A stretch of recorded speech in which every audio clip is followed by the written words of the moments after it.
સુરત મહાનગરપાલિકામાં ઓનલાઈન ફરિયાદ આ રીતે કરો. તૂટેલો ખરાબ રોડ, રોડ પર કચરો, મચ્છરની ફરિયાદ તેમજ ધુમાડાનો છંટકાવ, રોડ પર મરેલા જાનવર, ઉભરાતી ગટર. તમારા વિસ્તાર તેમજ સોસાયટીની આજુબાજુની કોઈ પણ સમસ્યા હોય તો સુરત મહાનગરપાલિકાને ડાયરેક્ટ ઓનલાઈન ફરિયાદ કરો. એમના માટે ગૂગલ પ્લે સ્ટોર પર જઈ સુરત મ્યુનિસિપલ કોર્પોરેશન ટાઈપ કરતા આ પ્રમાણે એપ આવશે, જે ડાઉનલોડ કરવી લેવી. ત્યારબાદ ડાઉનલોડ થયા બાદ એસએમસીની એપમાં જતા ઓપન કરતાની સાથે કંઈક આ પ્રમાણે નીચે 3 ઓપ્શન બતાવશે, જેમાં પ્રથમ તમારે રજીસ્ટ્રેશન કરવાનું રહેશે. ત્યારબાદ અહીં તમારે મેલ આઈડી નાખવી, ત્યારબાદ અહીં તમારો મોબાઈલ નંબર નાખવો અને આમાં ટીક કરી સબમિટ બટન પર ક્લિક કરતા એક ઓટીપી આવશે, જે અહીં સબમિટ કરવાનો રહેશે. ત્યારબાદ તમારું રજીસ્ટ્રેશન કમ્પ્લીટ થયાનું આ પ્રમાણે બતાવશે. નીચે ઓકે આપ્યા બાદ અહીં તમારે નામ, સરનેમ તેમજ પાસવર્ડ નાખી કન્ફર્મ કરી આપવું. ત્યારબાદ તમારા જીમેલમાં એક એસએમસી તરફથી રજીસ્ટ્રેશન માટેનો મેલ આવ્યો હશે, જેમાં અપ્રુવલ આપ્યા બાદ એસએમસીની એપ પર ફરી ઓપન કરવાની રહેશે, જેમાં અહીં તમારો મોબાઈલ નંબર તેમજ નીચે આપેલ પાસવર્ડ નાખી લોગિન કરવું. જેમાં આ ફરિયાદનું એટલે કે કમ્પ્લેનનું ઓપ્શન આપવામાં આવેલ છે, જેમાં આપને ક્લિક કરવાનું રહેશે. ત્યારબાદ આપણે કમ્પ્લેનમાં જતા રહીએ તો આ રીતે આપણે સુરત મહાનગરપાલિકામાં આપણે કમ્પ્લેન કરી શકીએ છીએ. જેમાં અહીંથી તમે કેટેગરી સિલેક્ટ કરી શકો છો, જેમાં કચરો અને સફાઈ, મચ્છર અને મચ્છરના રોગો, રસ્તા અને ફૂટપાથ, પાણી પુરવઠો, ગટર બાબતની ફરિયાદ, વરસાદ બાબતની, સ્ટ્રીટ લાઇટ બાબતની, મરેલા જાનવર, અનધિકૃત બાંધકામ, જાહેર શૌચાલય, food safety and act, hospital અને દવાખાના, એસએમસી કર્મચારી અંગેની ફરિયાદ, મિલકત વેરા બાબતની, ડોર ટુ ડોર ગાર્બેજ અલગની, જાહેર બાગ બગીચાની, રખડતા જાનવરની.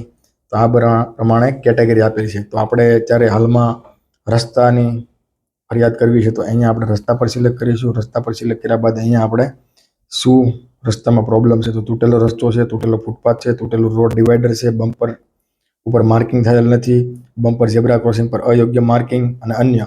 તો આપણે તૂટેલો રસ્તા પર સિલેક્ટ કરીશું. તૂટેલા રસ્તા સિલેક્ટ કર્યા બાદ કયો ઝોન લાગુ પડે છે, તો આપણે તમારો જે લાગુ ઝોન હોય અહીંયા સિલેક્ટ કરવાનો છે, તો આપણે અહીંયા ઈસ્ટ ઝોન બી સિલેક્ટ કરીશું. ઈસ્ટ ઝોન બી સિલેક્ટ કર્યા બાદ અહીંયા વોર્ડ, તમારો વોર્ડ કયો લાગે છે એ સિલેક્ટ કરવાનો રહેશે. તો તમારો જે લાગુ વોર્ડ હોય અહીંયા તમે સિલેક્ટ કરી શકો છો. હું અહીંયા પાસોદરા સિલેક્ટ કરું છું. પાસોદરામાં અહીંયા નાખું છું કે અહીંયા આવશે કમ્પ્લેનની અંદર નવજીવન હોટલથી પાસોદરા તરફ જતા રસ્તા પર ખૂબ જ ખાડા પડી ગયેલ હોય, જે રિપેર કરવા બાબત.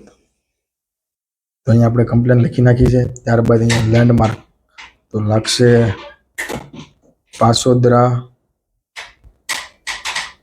પાસોદરાથી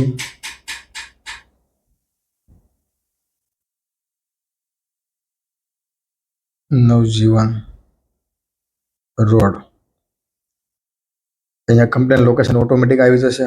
અહીંયા તમારું નામ અને તમે જે આગળ ફિલઅપ કરી છે ઓટોમેટિક આવી જશે. ત્યારબાદ સબમિટ બટન પર દબાવતાની સાથે જ આ રીતે તમારો કમ્પ્લેન નંબર એક જનરેટ થશે.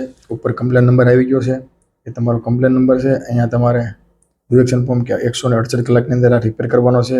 કમ્પ્લેન ગઈ છે એસડી વસાવા પાસે અને ઈસ્ટ ઝોન બી વરાછા બી. તો આ રીતે તમે કમ્પ્લેન કરી શકો છો. ત્યારબાદ તમે કમ્પ્લેન ચેક કરવા માટે અહીંયા રિસેપ્ટમાં જઈ તમે અહીંયા વ્યૂ પર જઈ તમે ચેક કરી શકો છો. અહીંયા તમે લખેલી કમ્પ્લેન અહીંયા આવી ગઈ છે, કયા વિસ્તારમાં છે, કોણે કરી છે એ તમે બતાવશે તમારું નામ અહીંયા, અને નીચે અધિકારી અને અધિકારીનો નંબર છે એટલે અહીંયા બતાવશે, કે જેમાં તમે ફોન કરીને પણ તમે કમ્પ્લેનનું સ્ટેટસ લઈ શકો છો. તેમજ વધુ જાણકારી માટે અમારો સંપર્ક કરી શકો છો, જેમાં અમે તમને મદદરૂપ થઈશું. અને હા, નવી યોજનાઓ તેમજ નવી માહિતીઓ માટે ફોલો તેમજ લાઈક ચેનલને સબસ્ક્રાઇબ કરવા વિનંતી. આભાર. જય હિન્દ, જય ભારત.